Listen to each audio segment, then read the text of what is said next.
Bienvenue à tous, bonne année, meilleurs vœux pour 2024. L'invité que nous recevons ce soir a été élu entrepreneur de l'année à la dernière Nuit des réussites, les trophées économiques organisés par Canal 32 et la CCI. Du coup, nous avons souhaité en savoir un peu plus. Je vous propose de découvrir tout de suite le sommaire de cette émission. Antoine Vajou est l'invité de réussite. Il dirige Val Légumes, la ferme de Fontenay. L'entreprise produit, conditionne et commercialise des oignons, échalotes et de l'ail, à destination notamment de la grande distribution. Val Légumes se développe à vitesse grand V depuis ces 5 dernières années et n'arrête pas d'innover. La PME commercialise depuis septembre un oignon qui ne pique pas les yeux et elle a développé une blockchain qui permet aux consommateurs d'avoir accès à toutes les informations liées aux produits qu'il achète, de son lieu de production à ses certifications. Dans une deuxième partie d'émission, vous retrouverez la CCI et vous, la chronique qui vous permet de découvrir les actions de la Chambre de commerce et d'industrie de Troyes et de l'Aube.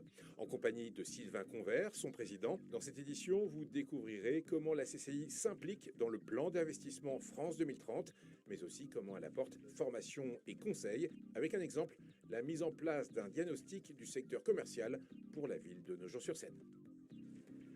Antoine Vajou, bonsoir.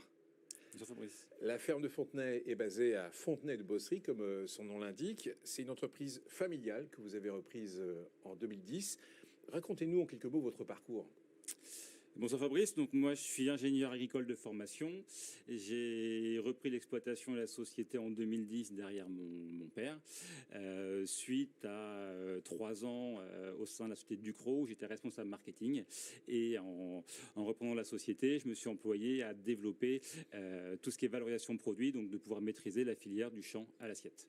Il y a deux noms pour votre entreprise. Il y a Val Légumes qui est un peu le nom technique et la ferme de Fontenay qui est le nom, on va dire, plus connu du grand public. La ferme de Fontenay donc produit, conditionne et commercialise des oignons, des échalotes, de l'ail, c'est ce qu'on a vu dans le sommaire. En quelques chiffres, ça veut dire quoi ? La ferme de Fontenay, sur l'année 2023, on a commercialisé à peu près 40 000 tonnes de produits, essentiellement de l'oignon jaune qui fait 80% des volumes, et ensuite de l'oignon rouge, de l'échalote, de l'échalion et de l'ail, à destination de la grande distribution pour 80%. Et votre distribution se fait sur l'ensemble de la France ou sur un quart nord-est ça Non, se passe comment ? Ouais, aujourd'hui on est en distribution nationale, on fait partie des 5 plus gros producteurs français de condiments par rapport à ça. Donc on est présent aussi bien sur le bassin parisien que toute France. Parce que ce qu'on ne sait pas, c'est que vous faites partie des leaders en France sur le marché des condiments. Tout à fait. Vous produisez, mais vous avez aussi des partenariats avec d'autres producteurs, hein, c'est ça, hein, Oui, pour tout être à très fait. clair. Nous, on produit à peu près 50% de ce qu'on commercialise. Et après, on a 25 producteurs partenaires qui vont commercialiser les autres 50%. Et chez ces producteurs, on va leur fournir tout ce qui est plants et semences, le suivi technique dans leurs parcelles et l'aide mécanique à l'arrachage ou au semis pour ceux qui ne sont pas équipés. Qui sont vos clients exactement ? Nos clients, la grande distribution, c'est des enseignes comme Leclerc, Lidl, Grand Frais, Intermarché, Système U, donc les principales enseignes françaises de la grande distribution. Mais on est aussi présent sur la restauration hors foyer, donc des personnes, des opérateurs qui vont fournir tout ce qui est restauration collective et commerciale au travers d'enseignes comme Pomona ou Transgourmet par exemple. Il y a une grosse concurrence dans votre secteur parce que là, on a l'impression que c'est le paradis. Vous vous développez et tout va bien. Et il y a une concurrence ? Non, du tout. Sur le marché français, on a à peu près 25 opérateurs et on est 5 opérateurs leaders par rapport à ça, à être présents et faire de la distribution de toute France. Et justement, comment vous expliquez ce succès ? Déjà, j'ai la chance d'être super bien entouré. J'ai une super équipe qui travaille avec moi par rapport à ça. Donc, je pense qu'on fournit un travail de qualité, un service de qualité par rapport à ça et nos clients nous suivent. Donc, je pense que vraiment le maître mot, c'est l'équipe qui m'accompagne et qui m'entoure, qui permet notre développement. Alors, parmi vos particularités, vous avez une démarche environnementale assez importante, hein. Oui, tout à fait. Moi, je suis parti du principe que nous étions une génération verte quand la génération précédente était davantage une génération productivité rendement. Donc, on a commencé des démarches environnementales dès les années 2010. La RSE, c'est quelque chose qui vous parle, hein. Il y a des certifications, il y a aussi toute une démarche par rapport aux besoins énergétiques. Tout à fait. Aujourd'hui, on investit beaucoup dans le photovoltaïque et normalement, à partir d'avril 2024, on sera autosuffisant à 80% au niveau énergie. Avec beaucoup de certifications liées à l'environnement également, hein. Tout à fait. On a aussi bien des certifications sur la partie agricole, avec des certifications comme Global Gap, qui sont un référentiel mondial de bonnes pratiques agricoles, comme HVE, haute valeur environnementale, qui vont être tous les moyens qu'on va mettre en place pour la biodiversité, ou zéro risque pesticide, où là, on va garantir aux consommateurs un résultat, donc un produit qui ne contient pas de pesticides du tout. Parmi les démarches innovantes que vous avez mis en place, il y a la création d'une blockchain.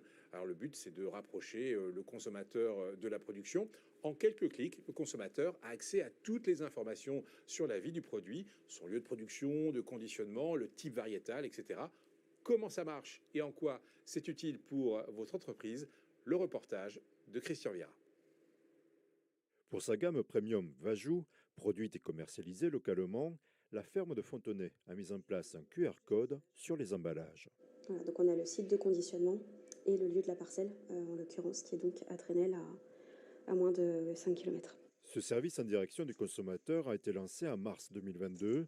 Ce partage de données a nécessité l'installation d'une blockchain. La blockchain, si vous voulez, c'est d'avoir un QR code et d'avoir la traçabilité de façon fiabilisée et des données infalsifiables sur les données du produit. Aujourd'hui, 90% des consommateurs recherchent de la transparence sur leurs produits. L'étiquette a une espace limité d'informations. Donc en fait, ça, c'est l'opportunité aussi de pouvoir avoir une surface plus grande et de donner plus d'informations aux consommateurs.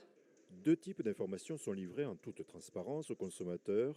La première concerne la traçabilité sur l'origine du produit. On est agriculteurs, nous, en fait. À partir du produit que nous mettons en terre, on a un numéro de lot qui accompagne ce produit. Et donc, on va suivre sa date de semis, sa date de récolte. Si vous voulez, nous, ces informations, on les a déjà au sein de l'entreprise. C'est juste que ça permet de les transmettre aux consommateurs d'une manière simple et ludique. C'est différent d'un QR code classique. C'est un QR code qui a été généré spécifiquement par Connecting Food, par notre partenaire. Et donc, toutes les données qui sont stockées dans cette base de données, derrière ce QR code, sont totalement infalsifiables et antidatées. Grâce à la blockchain, la ferme de Fontenay met également en avant une partie de ses certifications environnementales ou RSE. Pour concevoir cette web app, elle a collaboré durant 1 an avec l'entreprise française Connecting Food, spécialisée dans la blockchain pour l'agroalimentaire. De comprendre ce que c'est que le haute valeur environnementale ou le label PME+. Voilà. Et ça leur donne aussi des explications sur les savoir-faire de l'entreprise. Et ça, ce sont des informations qui sont recherchées par le consommateur. Chaque produit a son propre QR code. Et derrière chaque QR code, il y a une web app. Et dans cette web app, il faut rédiger tous les contenus, tous les textes, créer les vidéos, créer les images et les photos. Et voilà, c'est ça qui a pris du temps à concevoir. Cette blockchain séduit également les clients distributeurs de cette exploitation agricole. La ferme de Fontenay a donc prévu d'étendre ce service aux autres gammes. Antoine Vajou, quels sont les premiers retours de cette blockchain qu'on vient de voir? Aujourd'hui, sur la partie blockchain, on est au tout début de l'aventure parce qu'on la commercialise depuis 1 an par rapport à ça. Ce qu'on se rend compte, c'est que dans les milieux urbains, les gens sont très sensibles parce qu'ils veulent se rapprocher de la production. Je dirais qu'au milieu rural, le retour pour l'instant est plus mitigé. Mais on persiste dans cette voie parce que pour nous, de toute façon, on est persuadé que c'est l'avenir et que le consommateur recherche de la transparence produit. Oui, il a besoin de ces QR codes, ces fameux QR codes, tout au long de son parcours d'achat, si je puis dire. Autre innovation, vous avez créé, alors ça c'est drôle, Orion, l'oignon qui ne pique pas les yeux. Comment ça se passe? Donc c'est pas moi qui l'ai créé, c'est un obtenteur de semences qui a réussi à le créer. Ils étaient en recherche depuis une trentaine d'années par rapport à ça. Et grâce à beaucoup de croisements de variétés, ils ont réussi à isoler le gène qui était responsable de l'acide pyruvique, qui procure le piquant dans les yeux par rapport à ça, pour le réduire à une teneur très faible, où derrière, aujourd'hui, on va avoir un oignon qui va être très doux, où quand on va l'éplucher, ça piquera pas les yeux du tout. Et par contre, dès qu'on va le cuisiner, il va caraméliser comme un oignon jaune classique et on va retrouver toutes les particularités d'un oignon jaune. Vous ne l'avez pas créé, mais vous le commercialisez? On le commercialise dans des proportions très limitées parce qu'aujourd'hui, on est au tout début par rapport à Orion. Cette année, on avait 1,5 hectare par exemple, donc ça fait 60 tonnes à peu près par rapport à ça. Donc c'est vraiment une production mineure pour l'instant. Mais vous serez le seul ensuite? En France, aujourd'hui, on est 5 à le faire. Et pour le marché européen, on est 5 aussi. Donc une belle promesse de développement en tout cas. Si je résume, vous développez, vous innovez. Le chiffre d'affaires de la société a été multiplié par 3 en 10 ans pour atteindre 22 millions d'euros. Vos effectifs ont quasiment doublé en 3 ans. Comment on arrive à tenir le rythme? Comment on tient un rythme avec une bonne équipe, tout simplement. Oui, il faut déjà l'embaucher, hein. Oui, tout à fait. Non, mais on est une très bonne équipe par rapport à ça, qui prend les événements, les tâches au fur et à mesure, et on se développe et on avance. Donc, beau développement, mais est-ce que tout de même, vous êtes confronté à certaines difficultés de votre secteur? C'est quoi la petite difficulté de la ferme de Fontenay? La petite difficulté, bon, on est comme tout le monde par rapport à ça. Au niveau machines, il n'y a plus beaucoup de machines françaises. Donc aujourd'hui, on a beaucoup de machines qui viennent d'Allemagne ou des Pays-Bas. Donc au niveau service, au niveau pièces, c'est très compliqué pour obtenir. Au niveau opérateur, on est sans cesse en recherche d'opérateurs par rapport à ça, qu'on forme sur les machines derrière. Donc on est comme tout le monde dessus. Comme quoi. tout industriel, en tout cas. Tout à fait. Est-ce que vous avez encore des projets? Bah, bien évidemment, nous, on accompagne nos clients par rapport à notre développement. Nos clients nous font confiance, on grandit d'année en année. Donc le but, c'est de poursuivre ce développement. Vous avez reçu le trophée de l'entrepreneur de l'année à la dernière nuit des réussites. Vous y attendiez? Ah, pas du tout. Et quelle réaction, quel sentiment? Bah, c'est une grande fierté déjà de voir que le travail de la ferme est reconnu. Et puis c'est surtout très motivant pour le futur. À chaque fois, vous avez souvent une pensée pour votre équipe. Oui. C'est vital pour vous. On a l'impression qu'il y a un côté extrêmement familial qui est resté, malgré le développement. Bah, il y a un côté familial auquel on tient beaucoup. Et puis après, sans équipe, de toute façon, on ne peut pas faire grand-chose. Donc aujourd'hui, comme on dit souvent, l'oignon fait la force. Bon, vous m'avez dit en préparant l'émission que vous ne dormiez pas beaucoup. Oui. Mais vous êtes un chef d'entreprise heureux.